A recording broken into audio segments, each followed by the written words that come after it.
सरकार भले ही कांग्रेस की हो या फिर बीजेपी की, दोनों के लिए जनता को पर्याप्त बिजली मुहैया कराना चुनौती बनी रहती है। लेकिन जनता के लिए वही सरकार बेहतर है जो ज्यादा न सही लेकिन खेती, व्यवसाय और घरेलू उपयोग के लिए उचित बिजली की मांग को पूरा कर सके। हम यहाँ प्रदेश के अतीत से वर्तमान की तुलना कर रहे हैं, यानी बिजली जैसी मूलभूत आवश्यकताओं को पूरा करने में कौन सी सरकार खरी उतरी और किस सरकार ने खाई मात। देखते हैं हमारे विशेष कार्यक्रम कड़ी से कड़ी की ये खास कड़ी। रोटी, कपड़ा और मकान के साथ साथ बिजली भी लोगों की मूलभूत जरूरतों में शामिल है। कुछ पल बिजली गायब होती ही जिंदगी परेशानी में तब्दील हो जाती है और जब लोगों की परेशानियां बढ़ती हैं तो वे लोकतांत्रिक सरकार पर निशाना साधते हैं। देश में बिजली संकट कई प्रदेशों में है और उन्हीं में से राजस्थान का नाम भी इसी फहरिस्त में शामिल है। बिजली के मामले में 3 साल पहले और वर्तमान हालात किसी से छुपे नहीं हैं। बिजली के उत्पादन और सप्लाई में कैसा था भाजपा सरकार का साल 2008, इन आंकड़ों के जरिए देखते हैं।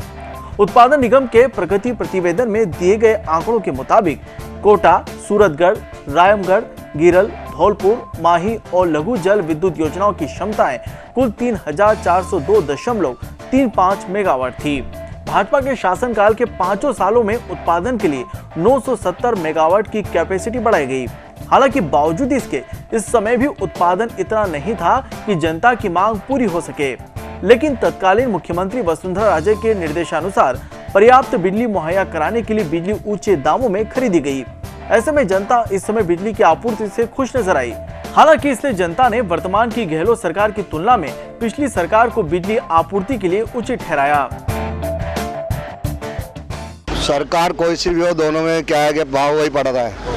कटौतियाँ दोनों टाइम में भी हुई है, लेकिन ऐसा कांग्रेस के टाइम पे बहुत ज़्यादा हुई है। क्या हमारा यानी कि 650-700 का बिल आता था EWS वालों के लिए, आज वो 1500 रुपये का बिल आ रहा है, 1700 का बिल आ रहा है, कईयों के घरों में 2200 का बिल आ रहा है EWS वालों के लिए।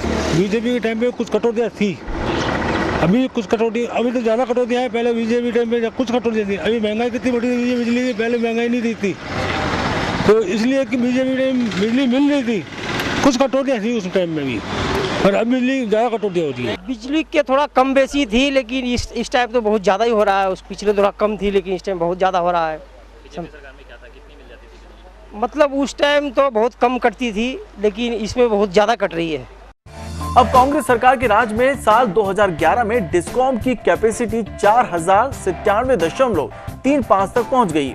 इन 3 सालों में 1070 मेगावाट की बढ़ोतरी हुई, लेकिन फिर भी बिजली संकट के कारण डिस्कॉम की सांसें अटकी हुई हैं। फिलहाल प्रदेश में बिजली की डिमांड 1500 लाख यूनिट बनी हुई है, जबकि उपलब्धता महज 1300 लाख यूनिट है। ऐसे में 200 लाख यूनिट बिजली बैलेंस करने के लिए डिस्कॉम को भारी कटौती का सहारा लेना पड़ रहा है।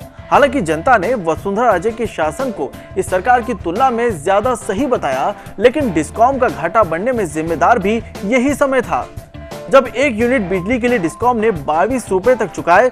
वर्तमान में डिस्कॉम के घाटे पर काबू पाने के लिए पुरजोर कोशिशें की जा रही हैं। इसलिए ओवरड्राफ्ट तो दूर की बात, बिजली खरीद भी 4 रुपए प्रति यूनिट से ज्यादा नहीं की जा रही है।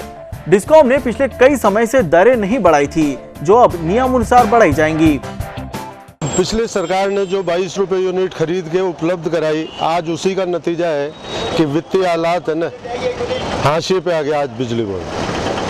और पोजीशन ये हो रही है कि बैंक भी एक बार कदम पीछे खींचने के लिए तैयार हो गए। ये उसी बात का नतीजा है, ये जो कंगाली वित्तीय आई।